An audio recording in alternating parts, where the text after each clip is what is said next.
Welcome everybody to TMA. We're excited that we get to talk about refugees today and what we are doing as ministries here in the city for refugees. I want to invite everybody to be able to go and grab some food. We'll pray right before we do that, but I also have some discussion questions at the tables. I would love it if everybody could be at one of these 3 tables so that we could be together and have some really good discussion, which would be awesome. So let's pray. Dear Lord, Heavenly Father, we are so thankful for you. We're so thankful that you bring us together, that we have health, that we have you guiding our lives, that everything that you do is for our good.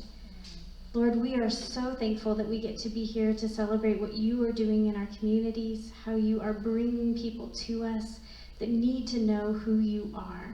Lord, as we spread the love of your Son, Jesus, we are so thankful that we get to live under that love and not just under law. We love you so much, Lord. I pray that you would bless this food, bless the hands that made this food, and bless it in our bodies, that we would grow strong. But Lord, that we would grow stronger in you every day. We love you so much. In your beautiful name, amen. Amen.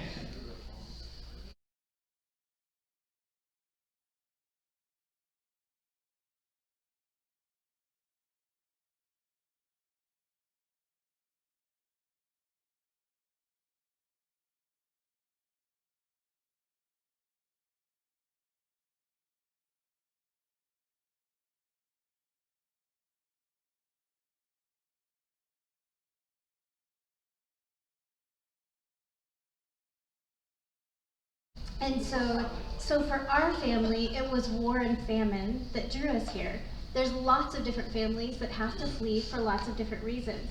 I want to introduce somebody special to you, Jesus Sandoval, who is our Youth and Men's Outreach Director. TRM is just really blessed to have 7 people who work for us as an organization as we expand. And Jesus is very special. He's doing a lot of amazing things. And he's going to bring us through a loss simulation. It's not really clapping, but it's not the fun part of today. But yeah, so each of you guys should have a pen and a pile of papers. And if you can open that pile of papers up, count them real quick. I just want to make sure everybody has 16 pieces of paper. You're going to need 16 pieces of paper. And then you're going to want to make 4 piles of 4. 4 piles of 4.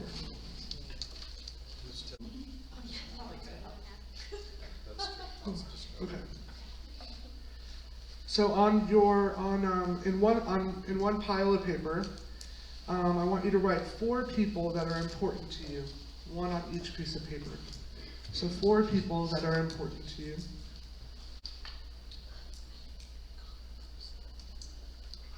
It could be family, friends, church friends.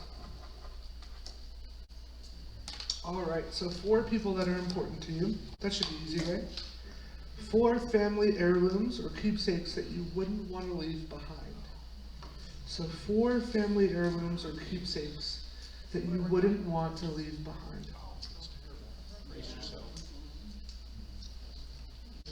All right, and then the next one, I want you to write down 4, this is kind of a 2-parter.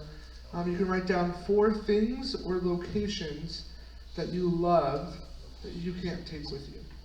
So you could write your church, especially if your pastor's in the room maybe.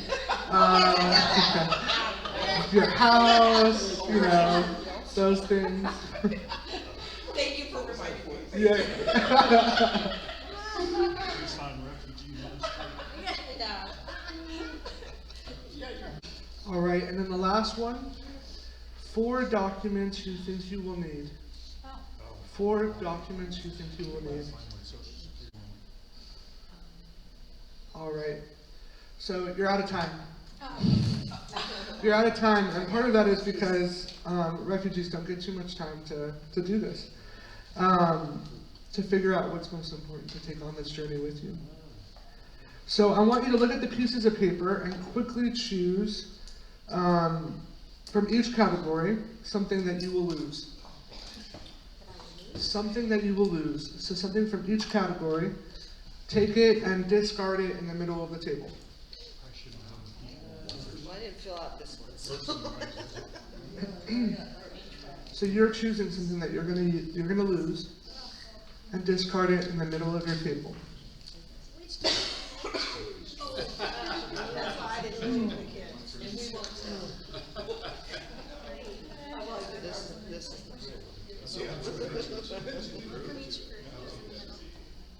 All right.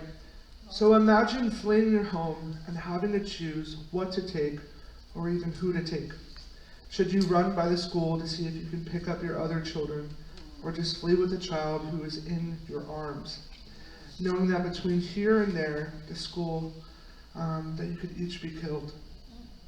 How does it feel having to make a quick decision about what you are willing to give up, about what is most valuable, and what can be left behind?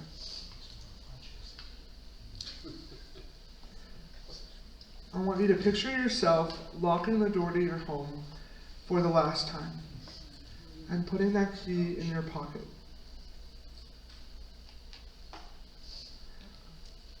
Now turn your papers over and mix them up. So all of the piles.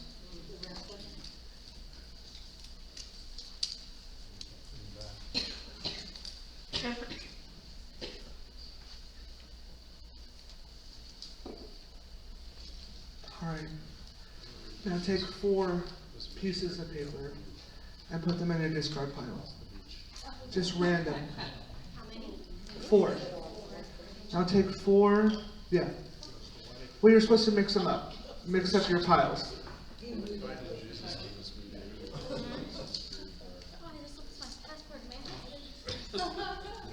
So you don't know what you're grabbing now, at least you shouldn't. Don't look.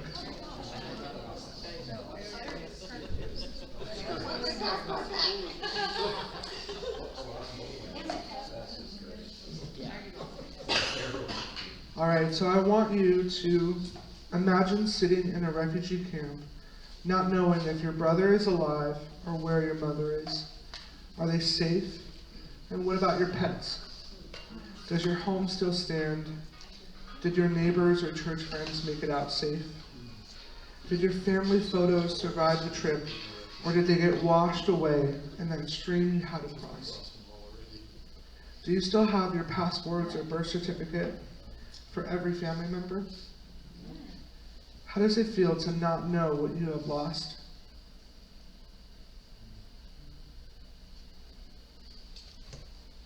Keeping all piles of your papers face down, I just want you to sit quietly, close your eyes, and just ponder the loss that you've had so far.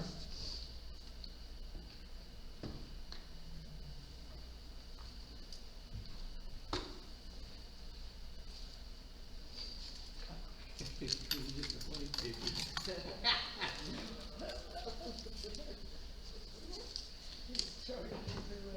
the evil person.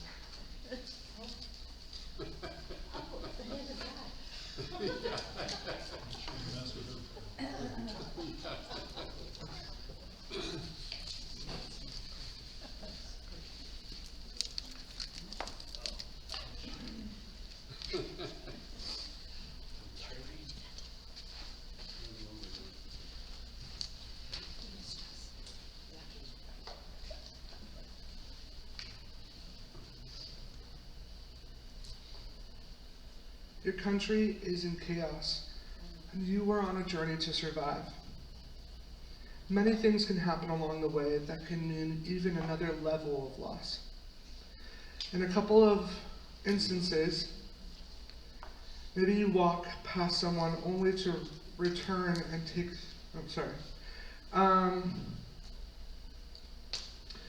on your journey, you run into people who hate you and belittle you, don't want you in their country. They don't understand what you've gone through. Maybe you encounter border guards, people who want to steal from you, sex traffickers, organ harvesters, and more. Material possessions are not the only thing you lose. You lose control over small things, like what you will eat, and big things, like your future, your education, your livelihood, and that of your kids. In the refugee camps, you have little opportunities to make choices. You may sit for years waiting for a verdict to come back about your future life and what life might look like. Even when you arrive in America, you have little control about where you live, what your future will look like, or where you will work. You must rely on a single caseworker, or possibly a volunteer, if you are lucky, and entrust your entire life and your families to a stranger.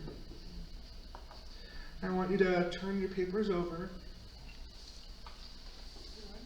and see what you have left.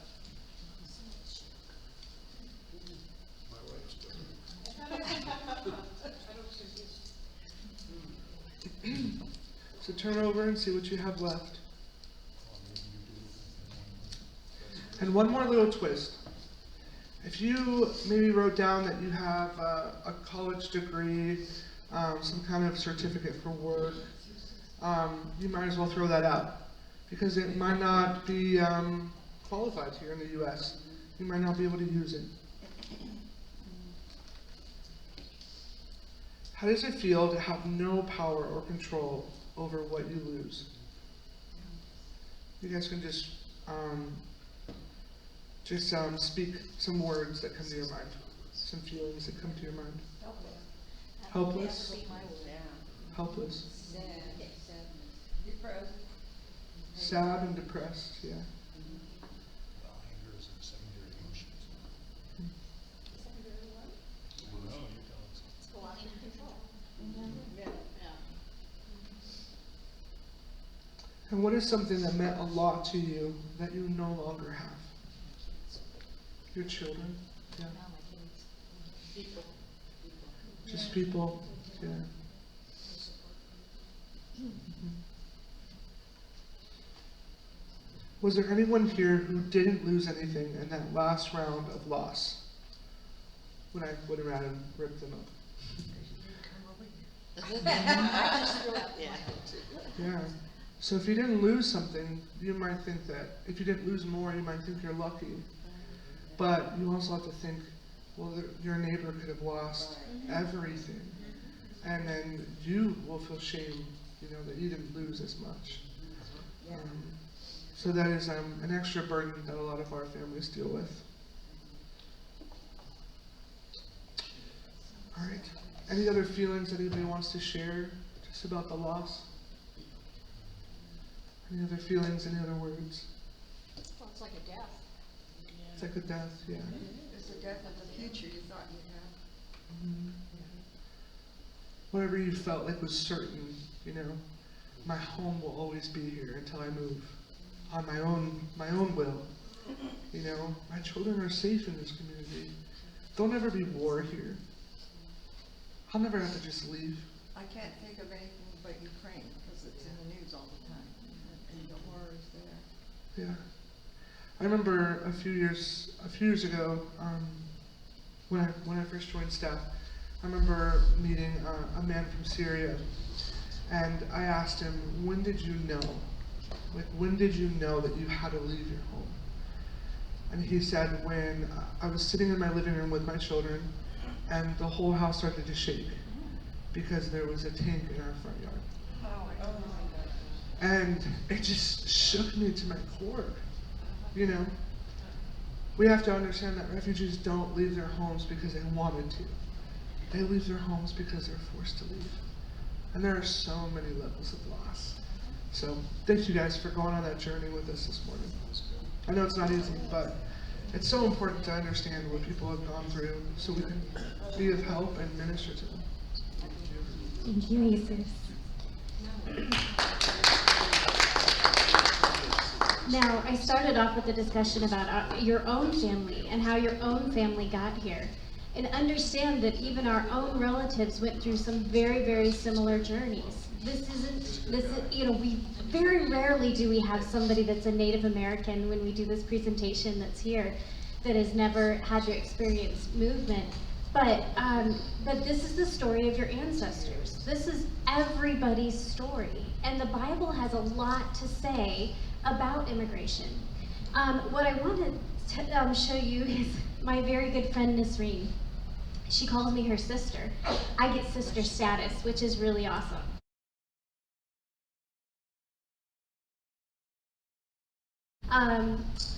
Nisreen is a refugee story from right here in Tucson. She has great filters, so when she took this selfie, she made it look really awesome. She's much better at selfieing than I am. But Nisreen is a Syrian refugee, so she came here a little over 5 years ago, and I want to tell you kind of her path and her story for how she got here, because it will help you to understand a little bit more about our immigration system. So Nisreen was in Syria. She lives in a very small village. They didn't have a car because you walk everywhere. You walk to the grocery store, the kids walk to school. Her family has lived there for generations upon generations upon generations upon generations. So everybody knows everybody. When she was 12, she was promised to marry a man that is 14 years her senior. And he began to build a house, much like Jesus did when he was betrothed to Mary, so that they could live in it right after they were married. So she was married at age 14, and her job was to produce children and to take care of her husband. They had 3 small children when in a neighboring city, there were some young boys, they were, we would say, high school age boys, that wrote some disparaging comments on a bullet, like the school, chalkboard, about the president of Syria. And the troops came in, they took these boys, they brought them to the capital, they chopped off their fingers, brought them back, and said, if you guys ever say anything against the president again, we're going to send the army to rape all of your wives. Thus began a war that has lasted more than a decade in Syria. She and her husband, in their house that he built, with the garden that she absolutely loved, and her 3 small children, at 8 months pregnant, was holed up in their home for about 30 days before they ran out of food. Shelling was happening all around them. Things were being bombed. They ran out of food, and by night, they ran to the Jordanian border. When they got to the Jordanian border, they had to declare asylum.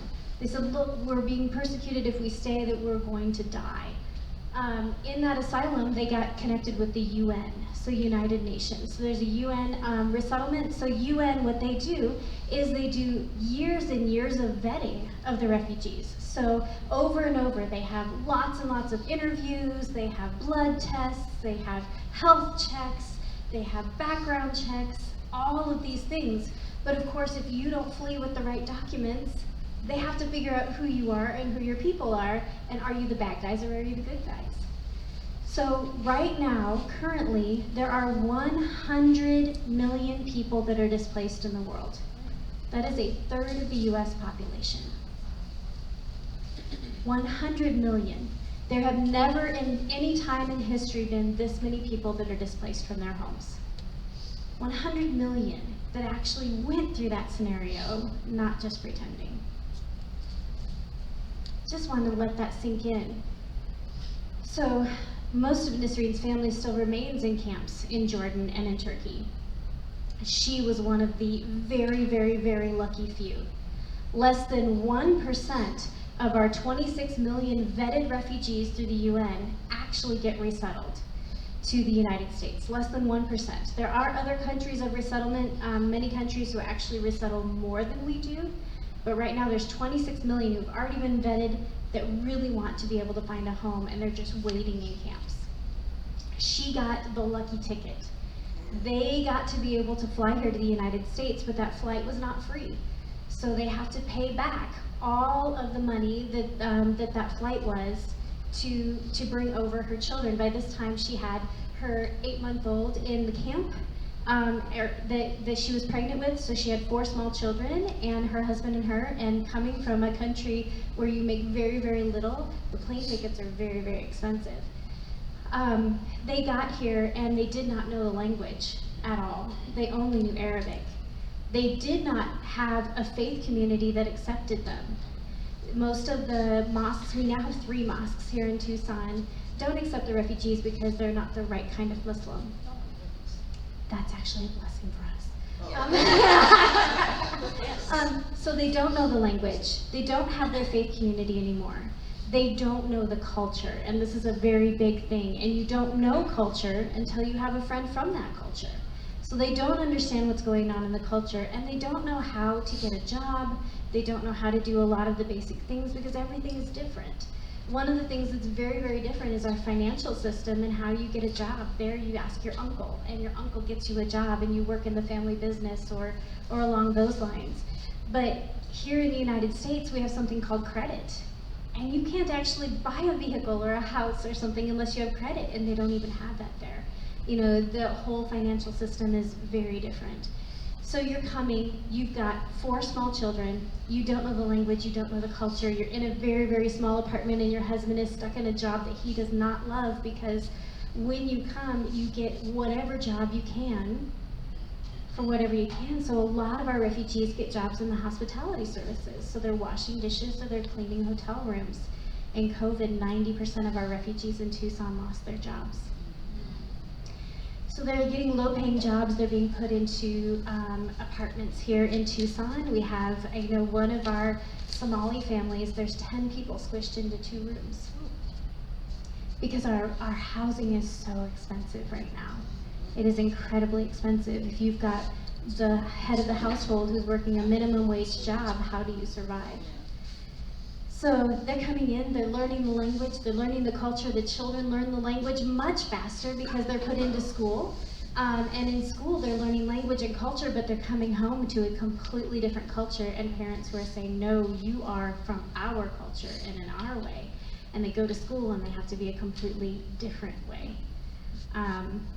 Those precious children then become third culture kids and try to figure out who they are in between. And it's hard enough to be a teenager, but now you become the interpreter for the house. You go to all of the doctor's appointments.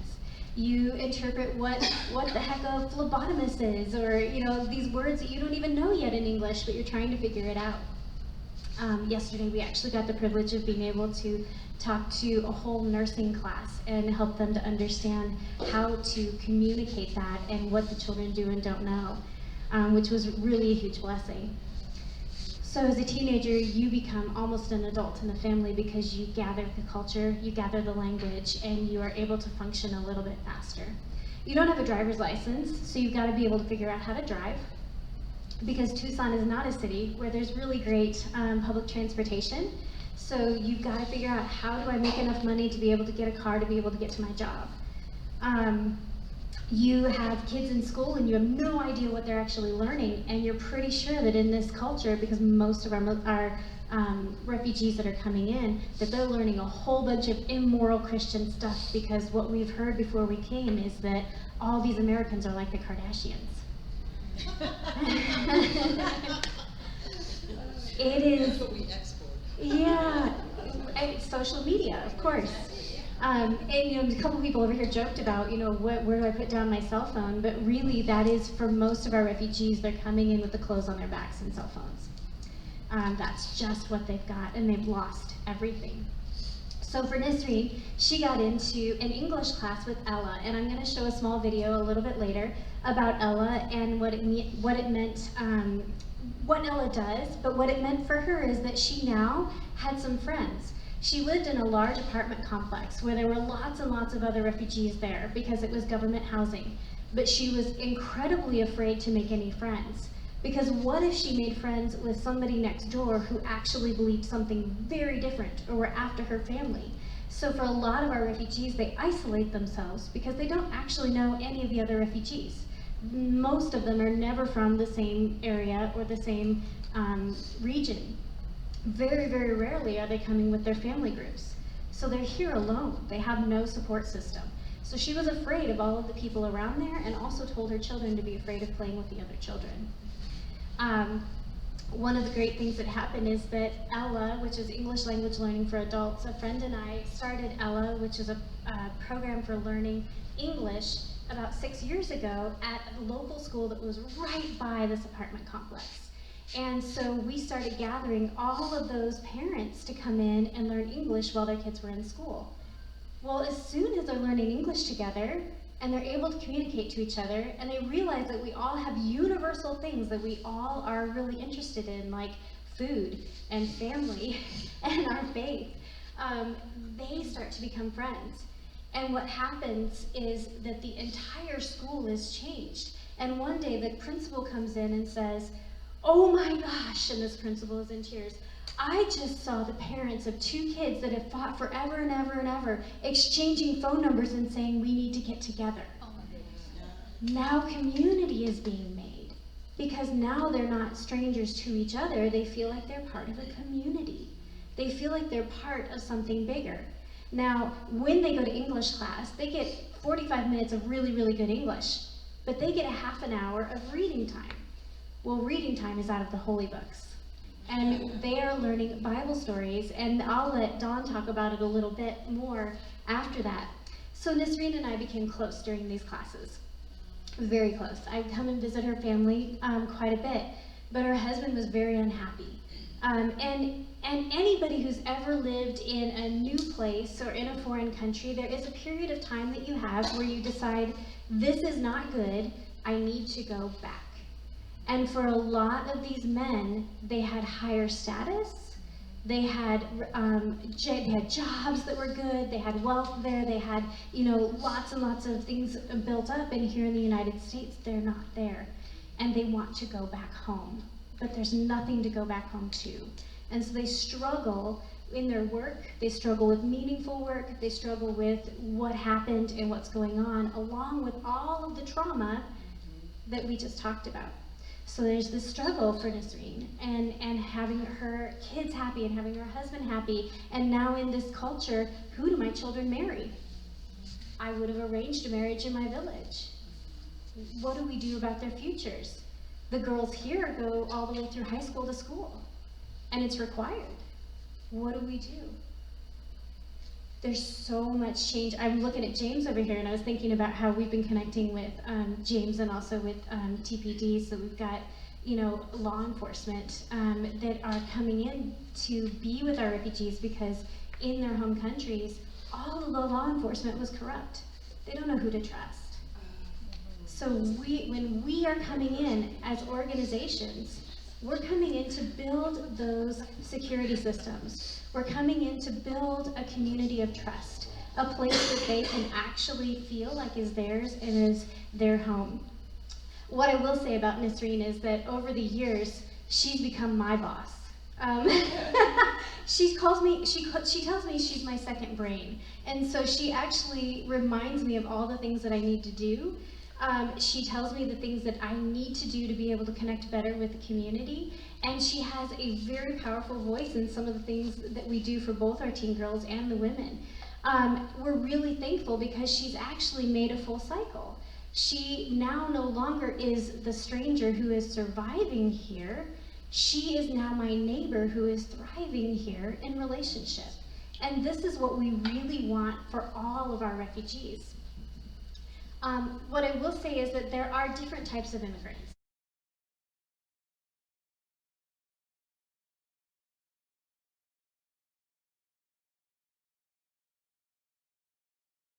And I want to address this just because we've got a lot of people that are coming from Afghanistan and from Ukraine, and I want you to understand the difference between some of these. So an asylum seeker is somebody who crosses a border, like I talked about earlier. Nisreen crossed the border from Syria to Jordan. It's somebody who crosses a border and goes in and declares asylum. This is perfectly legal to come in and declare asylum and then be able to have your case heard, and that judge decides whether or not you actually get to stay. In the United States, it usually takes about 2 years to get your asylum granted, and frequently it is not granted. You'll hear about people who will start off in Tucson but move to other areas because there are more asylum-friendly judges in other areas. So our Afghan and Ukrainians, they are called APAs, which was Afghan parolee applicants. And now Ukraine, I think they've got to come up with something else for our Ukrainians, but the laws have just changed not very long ago again. So what they are essentially asylum seekers. So they're calling them parolee applicants, which is an asylum seeker. They know already that they're being persecuted, but they are helping to bring them to the United States to be in some safety, but they still have to go through that asylum process. So they're getting a 2-year visa to be able to help them to get a job and to be able to stay here. But within that 2 years, if their asylum case is heard and they are not accepted, they will be sent back. We're hoping that laws will change with some of that, because that's really, really, really hard on the families. But they actually now are getting some of the benefits that refugees have. So for asylum seekers, they get no public benefits in those 2 years, and they are not able to work legally in the United States. For APAs, they will be able to work legally, and they will get some benefits, public benefits, but not a lot. Can we not do both at the same time? Yes, you can do both at the same time. Yep. So that's why I'm saying when the Afghans and Ukrainians come in, we already say you need to start your asylum process.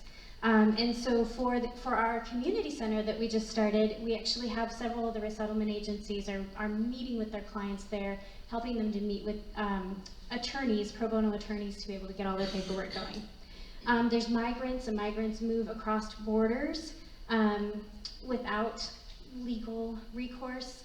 There's unaccompanied minors, and so minors that either come across or they are born here.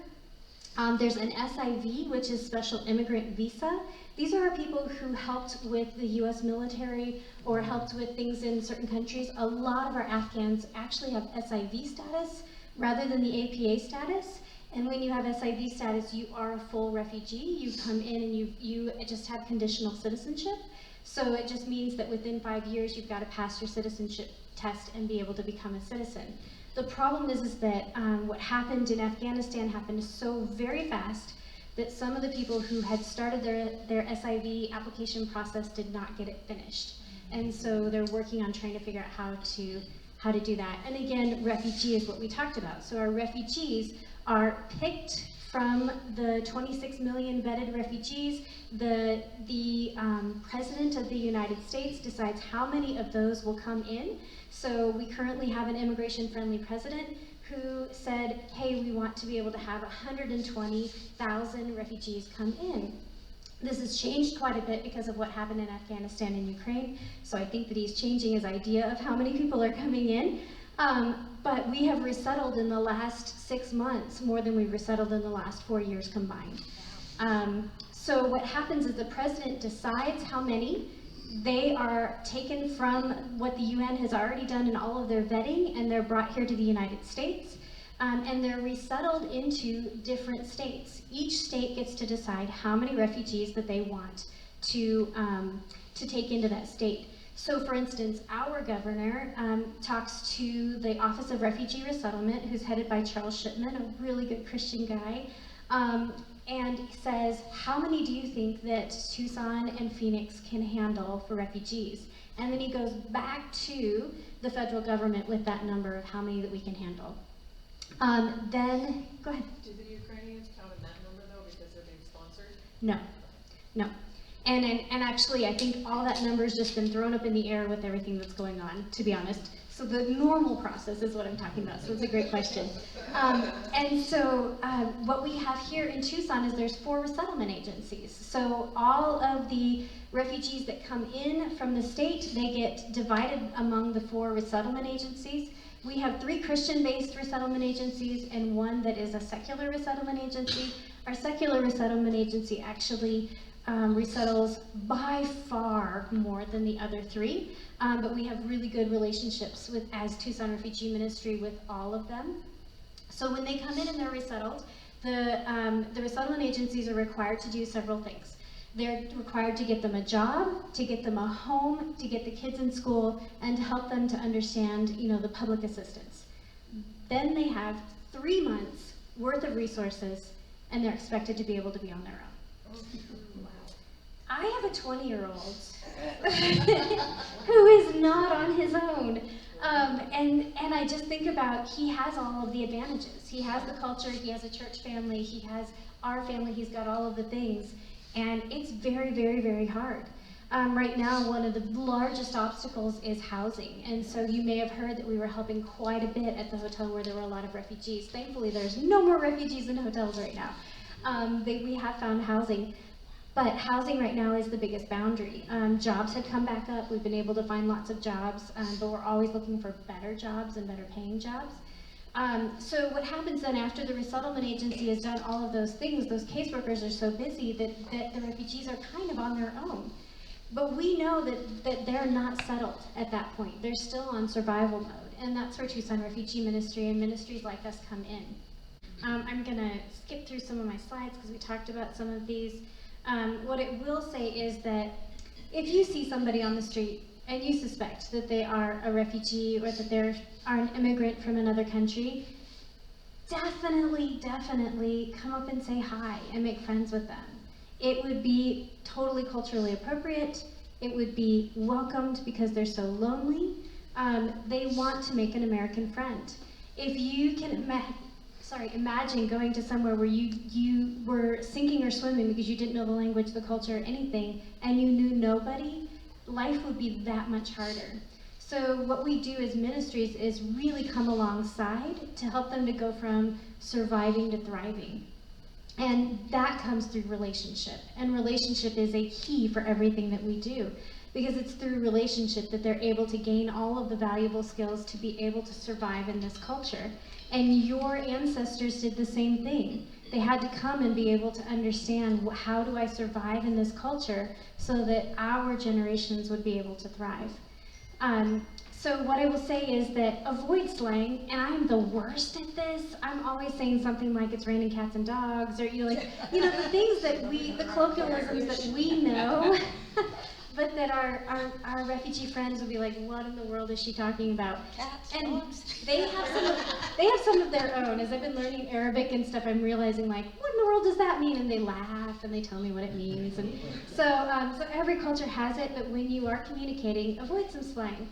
Also speak slower. I'm the worst at this because I speak really fast, and so I always try to speak a little bit slower, give them a little bit of time to let the words sink in. Learn some of their language.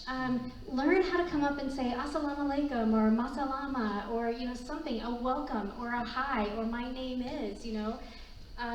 Learn just a small piece of their language, and it goes really far to making relationships and friendships, because that shows them that you're interested in them and that you love them. Use simple words. This is one that I really stressed with our nursing college yesterday, is please make sure that your words are much more simple, that they can understand what's going on, because they're just learning English. They don't know the complicated words yet.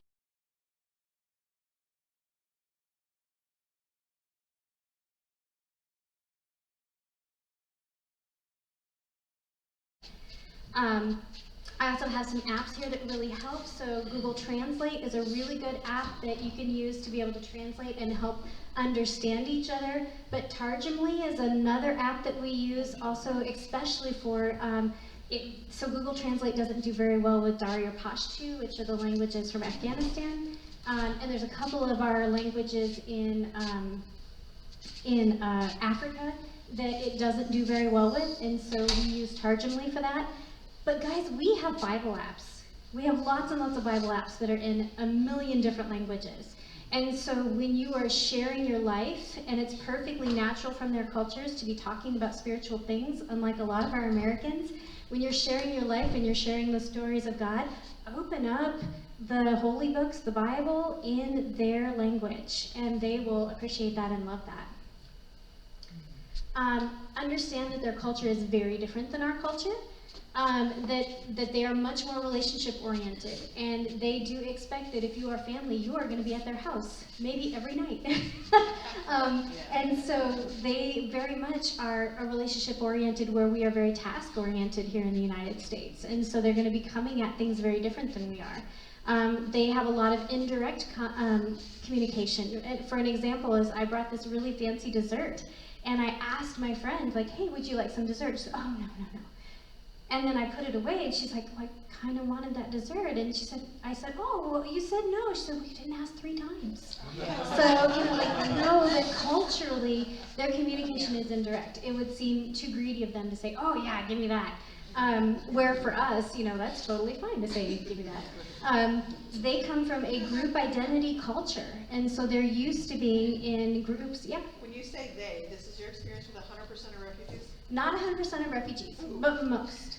Most are coming from a warmer culture than ours, a much warmer culture than ours. So they're used to a group identity, so they're used to living in family groups, they're used to living tribally, and when they get here, they're looking for their tribe. And for a lot of our teen boys, that meant getting into gangs. So we started lots and lots of programs to be able to connect with those teen boys. So they need to be able to find their identity in the group that they're with. But gosh, wouldn't it be awesome if they were with the church? We are very individualistic. So we are very driven, they are very responding. Male and female interactions and boundaries are very, very different. For Muslim women, they marry out of obligation, and that's what they need to do, but they don't love their husbands. I frequently get teased by my refugee friends. They're like, oh, but you love your husband. Not that they don't want that, but that's not the culture that they were born into. And so, their close, intimate interactions are really more with their friends, their girlfriends, their sisters. And so understanding that a Muslim woman should not be touched by a man. And so, reaching your hand out to shake a hand of a Muslim woman is not okay for their culture. So understand that we've got very different male and female boundaries within our refugees.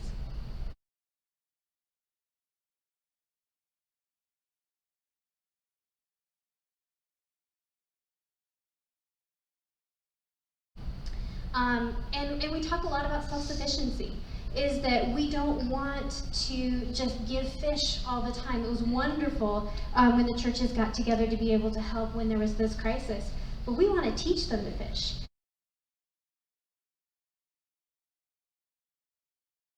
So we do a lot of things like driving lessons, which we have 26 people on our waiting list. So if anybody wants to help learn, teach people to drive, we definitely need people who are teaching people to drive.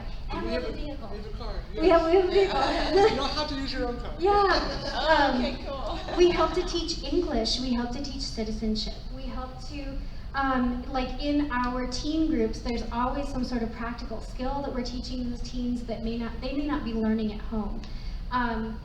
And so we're always trying to teach them to fish, teach them how to fill out a job application, teach them how to go through an interview instead of your uncle gets you your job. There's some of that teaching, that culture, not that we want to diminish their culture, it's beautiful, we want them to hang on to that, but we want them to be able to survive well in our culture. So we definitely have a self-sufficiency model.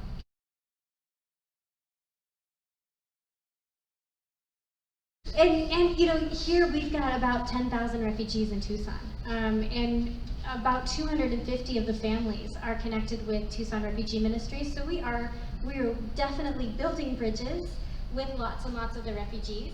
And I'm getting a little behind, so I just pressed the button, right? Okay. Hi, I'm Dawn Skinner, Director of Ella. When I first got involved with refugees, I knew I wanted to spend time with women, particularly moms, because I'm a mom and I wanted to hear their stories, drink chai, eat their traditional foods, and just welcome them to America and help them acclimate to a new culture. Yet that's really hard if I don't know their language and they don't know mine. So in 2017, God shared a big dream. He called me to start a ministry called Ella to teach women English, which is one of their biggest needs. We have multiple levels of English classes, but for the last half hour, everyone is together and we learn reading and vocabulary using the Bible as curriculum. On Monday, they hear the story and are encouraged to memorize the story word for word. On Tuesday, 1 or 2 of our ladies are asked to come to the front of the class, and that's about 30 people. They stand in front and speak in English a story from the Bible. This past semester, we learned the parables of Jesus. Can you imagine hearing these sweet women speaking the words of the Bible in English? It's beautiful, and there's lots of celebration when they can get through it. At Ella, we are using English to bridge the gap between our new neighbors and Americans. Sometimes for me, like many, just walking up and knocking on a door of a new family in Tucson is hard, really hard.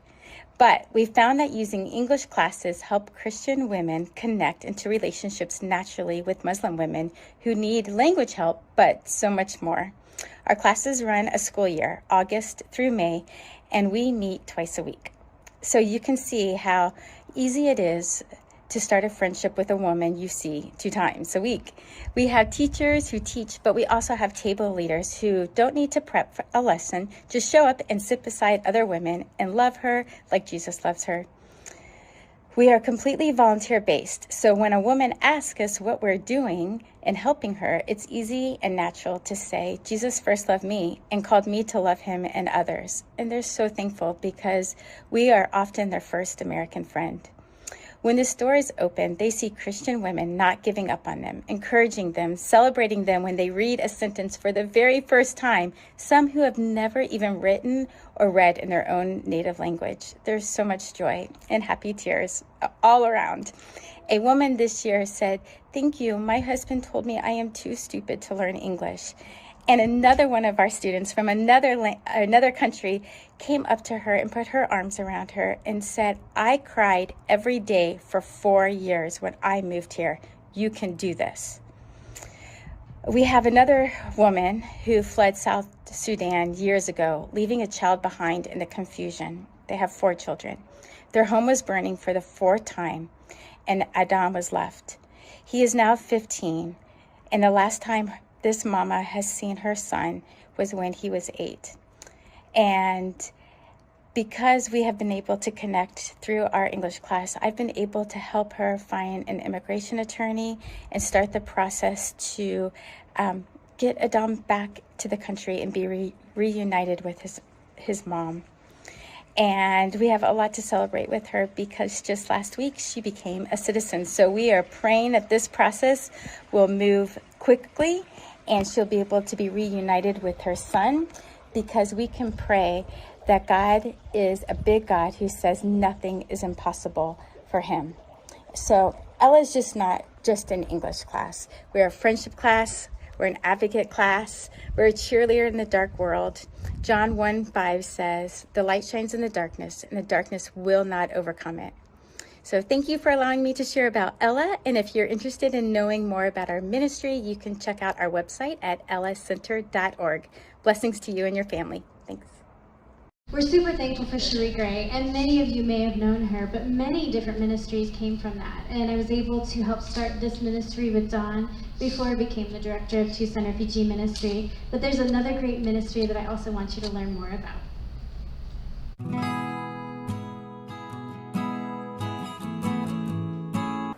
Hi, I'm Doris with New Creation Trades, and I'm here today to just tell you a little bit about what we do in the refugee community and kind of in the community in general. To start with, I started naming the countries we've worked with. We've worked with Syrian refugees, we've worked with the Hispanic community here in Tucson, with the African American community, with the Rwandan community, the Afghan community, a student from Cameroon, and a missionary from Uganda. We've graduated 30 students and gifted them sewing machines, and we've given away other sewing machines as we met other needs. We've distributed over 100 of our sewing kits and lots of cloth to our students and to also the Afghan refugees that aren't students but already know how to. During the pandemic, we distributed over 10,000 pounds of food, and after that we distributed quite a bit of food that was given to us otherwise. We also hosted for about 8 months a English as a second language class where we primarily focused on Afghan students. Random acts of kindness. When you're running a nonprofit in needs, you end up trying to figure out ways to meet those needs. So we made masks during the pandemic. We taught driving lessons. We made napkins for community renewal, a couple of hundred of those, mitered corner napkins. We fixed home air conditioners. We moved a family. We translated in court. We provided references. We made baby blankets. We hosted a bridal shower.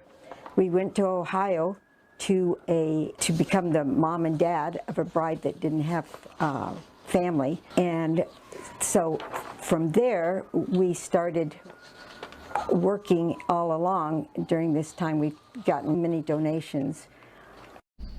Thank you, Doris. Doris is here if you wanted to hear more about her ministry that helps people to teach to sew, but you could hear from both Doris and Dawn that when you come in relationship with refugees, you find out a lot of other needs.